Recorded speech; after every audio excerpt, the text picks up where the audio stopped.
Kisah tentang dua sahabat, pertemanan dua sahabat yang dimana sahabat yang satunya ini ingin menyelamatkan si temennya ini nih untuk keluar dari zona yang sangat mengerikan, sangat menyeramkan dan enggak banget lah di bulan September 2011. Tepatnya di malam Selasa yang enggak akan pernah Bardi lupakan.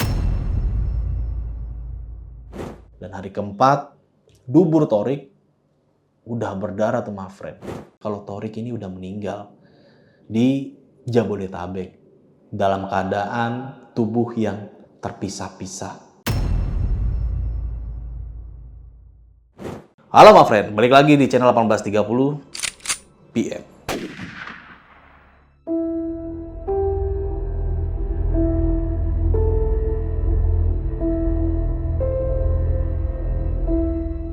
Oke, kali ini kita akan membacakan sebuah kisah tentang dua sahabat, pertemanan dua sahabat yang dimana sahabat yang satunya ini ingin menyelamatkan si temennya ini nih untuk keluar dari zona yang sangat mengerikan, sangat menyeramkan dan enggak banget lah. Dan pada akhirnya temannya ini berakhir kehilangan nyawa. Dan ini kisah bukan fiksi ya, jadi kisah nyata yang gua ambil dari sebuah tweet. Nama akun tweetnya itu yaitu Cerita Bardi. Terima kasih Cerita Bardi yang udah mengizinkan gua untuk membawakan kisah satu ini. Semoga dari kisah satu ini bisa menjadikan pelajaran bagi kita semua yang menontonnya. Oke, mungkin kita nggak usah berlama waktu lagi, kita langsung aja masuk ke ceritanya.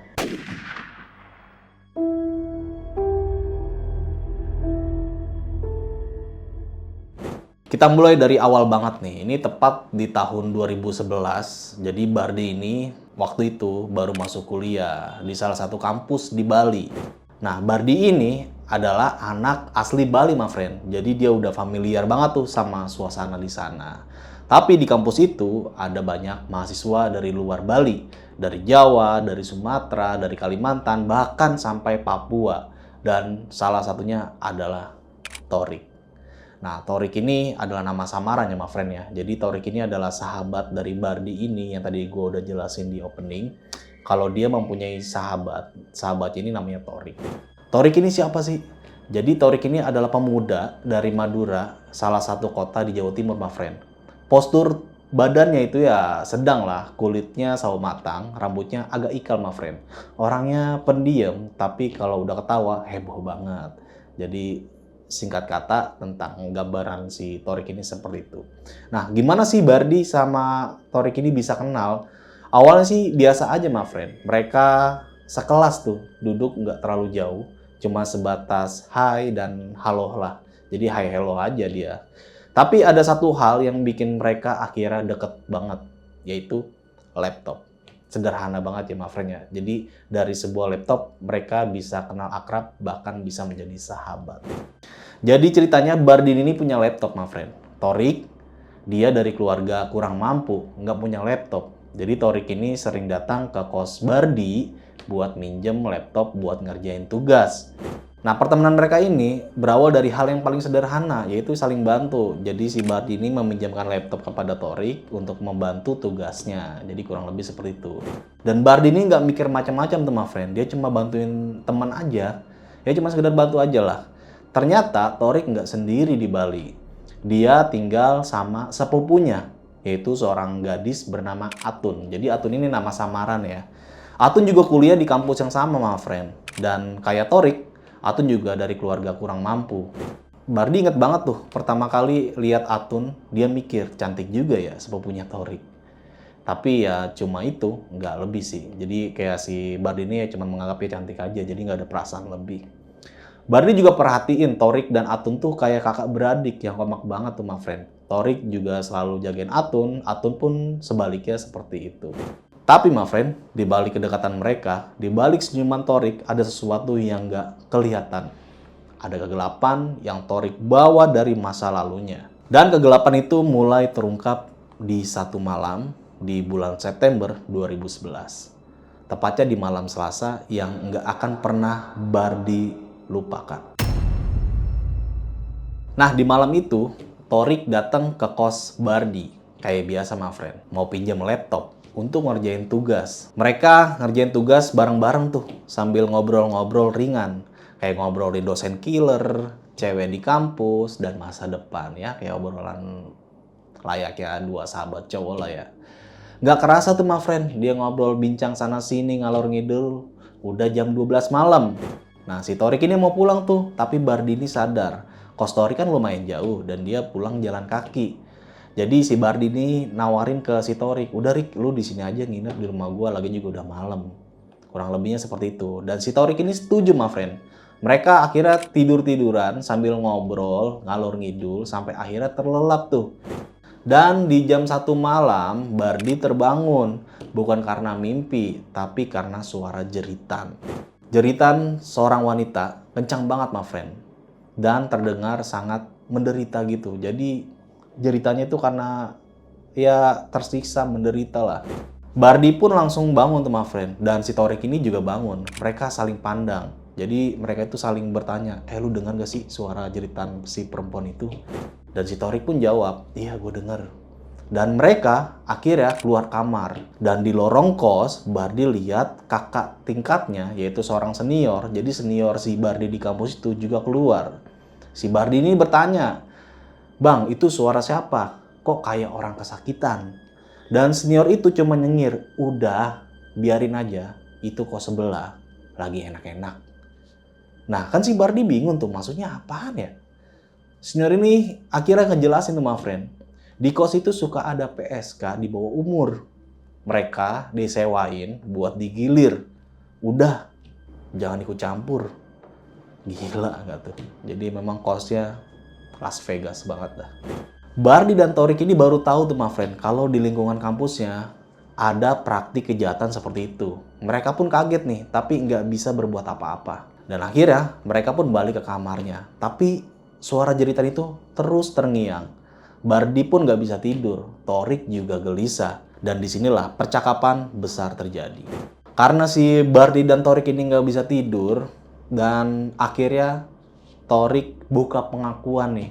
Dari ngobrol ngalor ngidul, nggak kebayang ternyata Torik di masa lalunya seperti ini. Jadi ceritanya dimulai dari si Bardi nanya ke si Torik nih, Rik, emang dulu lu sekolah di mana sih? Torik diam sebentar tuh, lalu jawab, gue anak pondok di. Terus dijawab tuh sama Bardi, pondok pesantren. Iya, dari SD sampai SMA gue di pondok pesantren di. Bardi penasaran, dia nggak pernah tahu kehidupan di pondok. Dia bayangin tuh kayak di film, belajar agama, ngaji, disiplin. Dan disinilah Bardi bikin kesalahan. Bardi bercanda, my friend. Dia bilang, isinya cowok semua kan? Orang homo pasti demen banget di sana. Bardi tertawa tuh, tapi Torik diam. Suasana berubah. Wajah Torik tegang, lalu dia bilang pelan, jangan sebar ini ya, tapi memang di sana banyak banget orang-orang seperti itu. Si Bardi pun kayak ngerasa kaget gitu. Padahal yang tadi dibilang dia itu cuma bercanda, tapi ternyata memang di pondok ini banyak orang-orang seperti itu. Maksudnya orang-orang yang mempunyai penyimpangan seksual ya, penyuka sama jenis. Dan akhirnya Torik buka pengakuan yang sebenarnya. Torik cerita panjang lebar tuh, my friend. Dan Bardi duduk terdiam, mendengarkan setiap kata yang dilontarkan oleh Torik. Dan ini adalah pengakuan Torik yang tidak pernah dilupakan oleh Bardi. Jadi Torik ini bilang, jadi gue ini masuk pondok dari SD, di anak-anak baru satu angkatan sama gue disiksa. Bardi pun bingung ya, disiksa. Disiksa karena apa? Iya, itu kayak tradisi di pondok itu. Senior-senior nyambut junior dengan kekerasan. Jadi senioritas ya, kayak kalau di kampus-kampus zaman dulu tuh kayak di diklat lah ya. Bayangin, my friend, anak-anak kecil baru masuk pondok bukan disambut dengan kasih sayang, tapi dengan kekerasan. Ini gila sih. Dan si Torik pun lanjut percakapan itu lagi. Setelah beberapa bulan, para senior mulai deketin kita tuh. Mereka nawarin perlindungan. Mereka bilang, gabung aja sama kita, nanti kalian aman. Diajarin bolos, diajarin rokok, diajarin semua hal yang bikin kalian bebas. Ada yang mau, ada yang enggak tuh. Torik termasuk yang mau. Jadi inilah kesalahan awal mula Torik mengiyakan tawaran dari senior ini. Awalnya cuma diajarin bolos dan ngerokok, tapi Suatu malam, semua junior dikumpulin jam 1 pagi. Jam 1 pagi ya, my friend. Mereka dibawa ke sebuah tempat jauh dari pondok. Sebuah pemandian tua dengan pancuran dekat sungai. Senior-senior ini mulai melepas pakaian dan mandi tuh. Lalu mereka teriak ke junior, "Lepas pakaian kalian semua." Lalu senior-senior itu menyuruh kita ngocok vital mereka. Anjir. Gila. Parah sih nih. My friend, ini yang namanya pelecehan seksual sih. Dan Torik bersama teman-temannya dipaksa melakukan hal itu. Yang melawan dipukuli dan diancam bakal dilaporin melanggar aturan pondok. Torik pun terpaksa tuh melakukan dengan perasaan jijik yang luar biasa. Malam berikutnya lebih parah lagi, my friend. Mereka disuruh menghisap. Yang gue maksud menghisap alat vital para senior-senior itu ya, ini gila sih. Yang nolak dipukulin lebih keras. Dan ini yang paling menyedihkan, my friend. Setelah 1 tahun, Torik dan kawan-kawannya naik tingkat tuh. Mereka jadi senior. Dan mereka melakukan hal yang sama ke junior-junior mereka. Nah ini sih menurut gua penyakit nih. Jadi apa yang dialami si Torik ini, akhirnya dia udah naik tingkatan tuh jadi senior. Dan akhirnya dilampiasin. Ini penyakit sih. Karena di kampus-kampus pun begitu tuh. Kadang kita udah dari junior naik ke senior, nanti ketika ada anak baru akhirnya ditatar ulang. Ini budaya yang sangat gak bagus buat dicontoh ya. Dan si Torik ini bilang, gue tahu itu salah, tapi saat itu rasanya kayak balas dendam aja. Kita yang dulu disiksa, sekarang punya kuasa. Rasanya memuaskan. Tapi Torik sadar, setelah lulus dia sadar itu bukan balas dendam. Itu siklus kejahatan. Dan dia ikut melenggangkan kejahatan itu. Torik bilang dia mau berubah tuh, my friend. Dia mau normal lagi. Dia masih suka wanita. Dia mau nikah sama wanita. Ini yang tadi si Bardi ngedengerin ceritanya si Torik ini, Bardi pun hanya diem aja tuh. Kaget mungkin. Anjir, ternyata ada ya. Di pondok ada lingkup orang yang kayak gitu. Bardi pun bingung. Responnya gimana nih? Tapi si Bardi nanya tuh, "Emang bener lu mau jadi normal lagi? Siapa yang lu suka di kelas?" Torik jawab, "Gak ada yang gue suka di kelas. Yang gue suka itu si Atun." Atun ini adalah sepupunya, my friend, yang tadi gue jelasin di awal. Tapi Bardi gak menghakimi tuh, my friend. Bardi cuma bilang, "Rick, lu kuat. Lu bisa berubah." My friend, setelah malam pengakuan itu, Torik pun mengajak Bardi ke kosnya nih. Minta tolong bantuin dia belajar. Dan si Bardi ini setuju aja. Tapi Bardi nggak siap sama apa yang dia lihat. Kos Torik adalah ruko tua. Dinding catnya mengelupas dan lembab banget. Terletak di barat sebuah pasar di Bali. Buat masuk aja, Bardi harus naik tangga yang gelap dan lembab. Dan di tangga itu ada genangan air. Dan yang paling bikin mual, ada 2 bangkai kucing yang tergeletak di lantai tersebut. Bardi pun mikir tuh, my friend. Jadi begini ya kos-kosan buat orang yang kurang mampu. Bardi mulai melihat langsung gimana kondisi hidup Torik. Gak kayak kos Bardi yang nyaman, Torik tinggal di tempat yang sangat memprihatinkan. Di lantai 2 ada lorong panjang dengan lampu watt kecil. Di kanan kiri ada kamar masing-masing 4 gitu. Pintu-pintu dari triplek tuh, my friend, dengan kaca nako kecil di atasnya. Suasananya pengap banget. Torik bawa Bardi ke kamar kedua di kanan dari tangga. Di dalam cuma ada lampu watt kecil tuh, my friend. Lantai semen kasar, dinding ditutup baliho bekas, plafon triplek reot, kasur spons kempes dan hitam dengan alas plastik pink. Di atas kasur itu, Bardi lihat sesosok tubuh meringkuk. Yaitu adalah Atun, sepupunya dari si Torik ini. Bardi pun nanya tuh, "Rick, Atun sakit?" Torik geleng-geleng kepala tuh. "Sebenarnya dia nggak sakit, Di. Maaf udah bohongin lu, tapi tolong jagain dia." Nah si Bardi pun bingung ya. Ini apa sih maksudnya? Jagain dari apa? Kata Bardi. Selama ini dia dan Atun tinggal satu kos buat ngirit biaya. Torik tidur di lorong, Atun di kamar dalam tuh. Tapi ada masalah besar, my friend. Ada senior Torik dari pondok yang juga tinggal di kos itu. Senior yang dulu menyiksanya. Dan lebih parahnya, Senior itu masih naksir Torik. Wah, ini fatal sih. Tapi itu belum seberapa, my friend. Torik bilang kos itu adalah tempat berkumpul ya kelompok pemuja sesat. Kos itu milik seorang nenek tua yang jarang datang. Harga sewanya cuma 75.000 per bulan, my friend. Murah banget kan? Dan di malam itu ada perkumpulan totalnya 27 orang bakal ngadain pesta. Torik takut Atun jadi sasaran mereka. Dia pernah dengar mereka nargetin seorang gadis buat dijadikan bahan ritual. Si Bardi pun kesal tuh, my friend. Marah dan susah bernafas. Tapi lihat Atun yang ketakutan, Bardi jadi kasihan. Tiba-tiba Bardi dengar suara tawa dari tangga. Dan si Torik berbisik, "Lu diem di sini, jangan buka pintu." Torik pun keluar dan nutup pintu. Dan Bardi matiin lampu. Di kegelapan, Bardi bisa lihat lorong dari balik kaca nako itu, my friend. Dan ada orang-orang mulai berdatangan tuh. Ada yang Bardi kenal juga, satu fakultas lagi sama dia, tapi beda jurusan. Dan mereka-mereka ini minum-minuman keras, my friend. Lalu seseorang berambut gondrong, namanya Bang Angga. Dia langsung bilang tuh, "Matiin lampu lorong." Bang Angga nyalain lilin tuh, my friend. Di 5 sudut, membentuk kayak bintang terbalik. Itu pentagram ya mungkin, my friend. Dan Bang Angga ini ngambil bungkusan. Bardi pun curiga yang tadi Bardi lagi ngintip ya. Ini kayaknya bungkusan narkoba lah ya. Mereka telan dan mulai melakukan. Nah, di sini gue nggak tahu ya harus bilang apa, my friend. Hubungan intim secara massal. Pemandangan yang sangat menjijikan. Bardi bahkan lihat Torik, temannya sendiri, digagahi sama 2 orang sekaligus. Bardi nggak tahu tuh, my friend, berapa lama itu berlangsung. Dia kelelahan dan Bardi ini pingsan.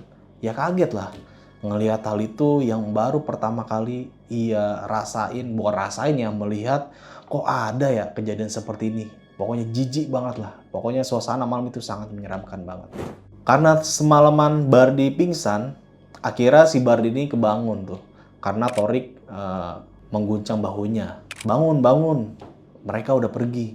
Kita bisa pulang," kata si Torik kepada Bardi. Bardi lihat wajahnya Torik ini, atau raut wajahnya Torik ini, lelah banget, my friend. Lehernya penuh lebam dan darah segar di bibirnya. Mereka pun akhirnya keluar dengan hati-hati tuh.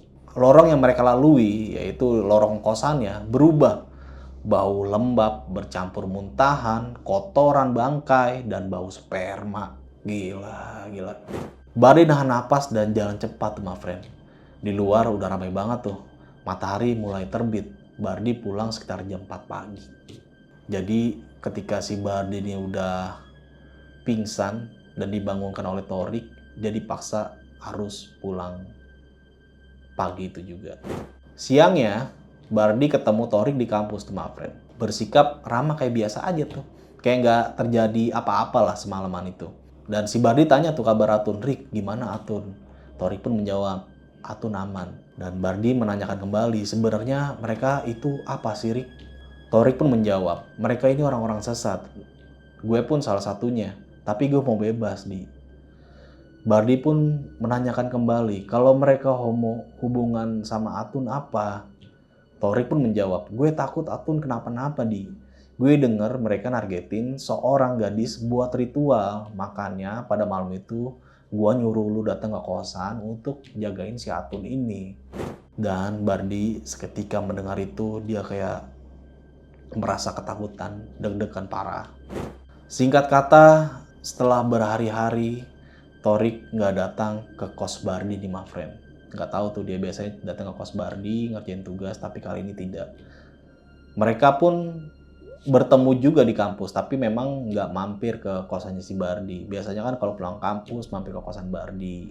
Suatu hari Atun bilang nih ke Bardi, "Gue mau pindah kos aja, Dadi, cari tempat yang lebih aman." Dan akhirnya Bardi pun menanyakan, "Ya udah pindah aja." Dan akhirnya si Atun ini pindah nih. Di hari berikutnya si Atun ini dibantu oleh Bardi pindah ke kos. Nama kosnya kos Purple.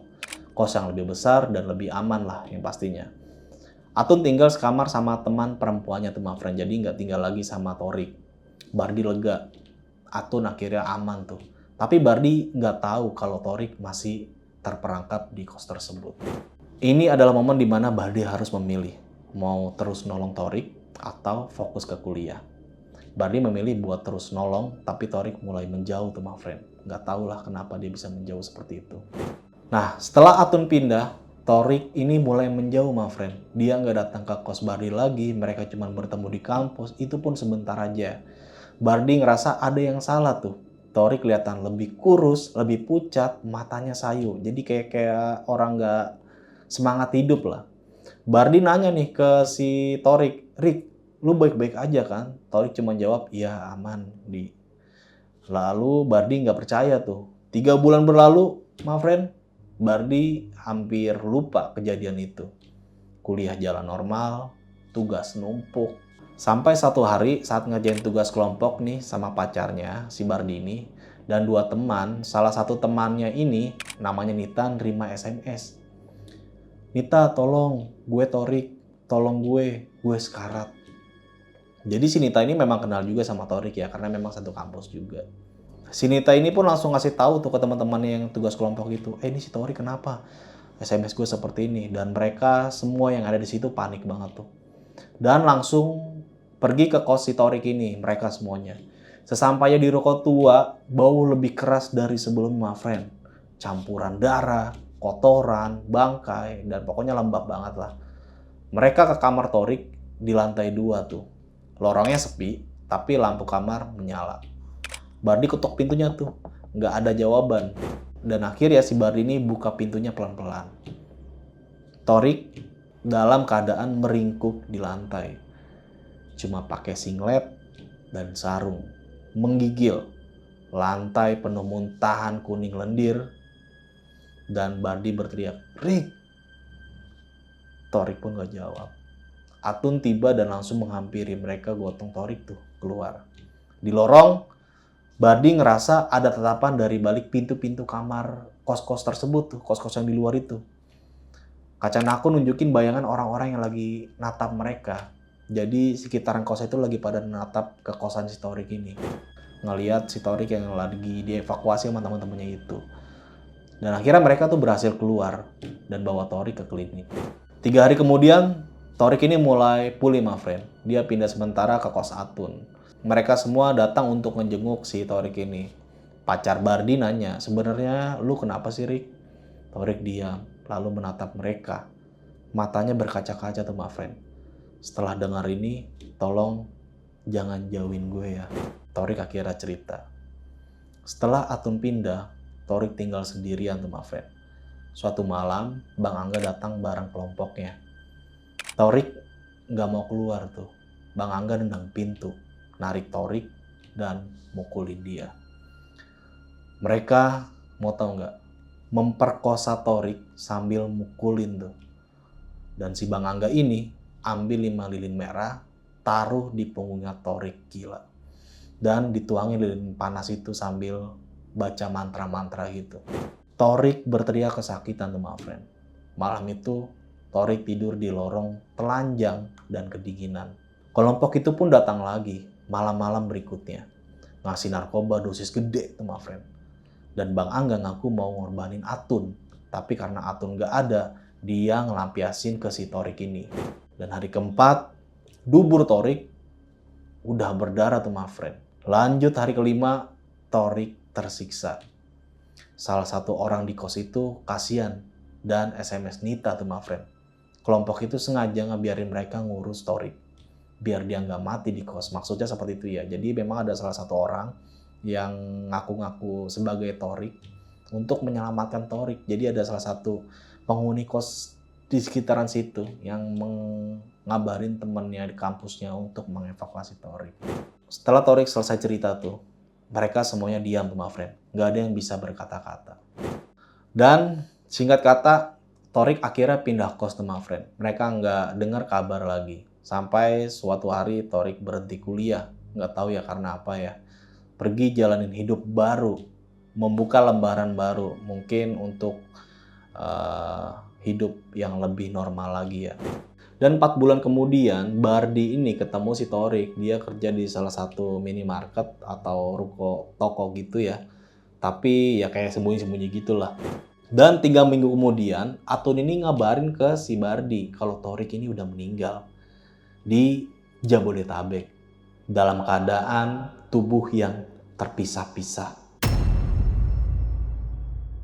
Setelah diketahui adalah pacar laki-lakinya si Torik ini yang menjadi pelaku utamanya. Ini cerita sangat gila banget my friend, sangat menyeramkan juga menyedihkan. Di mana ada satu orang yang pengen selamat dari zona itu, namun sialnya tidak bisa keluar nih. Memang sangat sulit banget ya. Orang-orang yang keluar dari zona tersebut, gua nggak tahu kenapa, tapi pada intinya orang-orang seperti itu tai.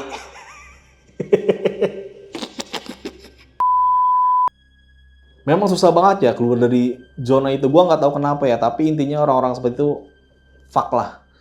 Nah, ini adalah kisah dari 2 sahabat yang pengen nyelamatin sahabatnya, tapi ya berakhir yang tadi gue jelasin ya. Jadi si Torik ini sangat sedih sekali akhir hidupnya. Berakhir MD dengan tubuh yang terpisah-pisah, dan pelakunya ini adalah seorang pacarnya yang pacar bukan perempuan ya, tapi laki-laki. Karena memang si Torik ini mempunyai daya tarik, bukan daya tarik ya, atau mungkin dia terpaksa melakukan itu dan dia sebenarnya pengen hidup normal lagi, tapi memang susah untuk kembali ke zona normal lagi dan akhirnya berakhir seperti itu. Dan ini sebenarnya kisah viral banget, pernah masuk media TV. Gua nggak bisa spill cerita ini karena memang dari tweet yang bersangkutan menulis kisah ini merahasiakan banget ya. Jadi teman-teman mungkin paham lah siapa sih pelakunya dan di mana nih korbannya itu letaknya di mana. Di sini cuma dijelasin Jabodetabek aja, tapi mungkin teman-teman semua udah tahu lah ya. Karena memang sempat viral tuh. Ada pasangan kekasih yang memang penyuka sama jenis, akhirnya dihabisi nyawanya dan di tubuhnya dipisah-pisah gitu. Ini di Jabodetabek lah ya. Semoga dari kisah ini kita semua bisa mengambil pelajarannya dan tidak ada lagi tuh orang-orang yang seperti Torik, dan tidak ada lagi orang-orang yang hidupnya menyimpang, apalagi penyimpangan seksual, penyuka sama jenis. Ini memang harus dimusnahkan karena itu udah salah tuh. Menurut gue itu udah nggak normal lah. Karena banyak sekali kasus-kasus orang yang menyukai sesama jenis, akhirnya cemburu, dihabisi. Ini serem banget sih pokoknya. Jangan sampai 7 turunan kita mempunyai pemikiran atau hasrat seperti itu ya. Semoga kita dilindungi oleh Tuhan Yang Maha Esa dari sifat-sifat seperti itu. Oke, mungkin cukup sekian dari gue Indra. Saksikan terus video-video berikutnya. Bagi teman-teman semua mungkin yang mempunyai kisah yang pengen gue bacakan di 18.30, langsung aja tulis di kolom komentar. Kurang lebihnya mohon maaf. Wassalamualaikum warahmatullahi wabarakatuh.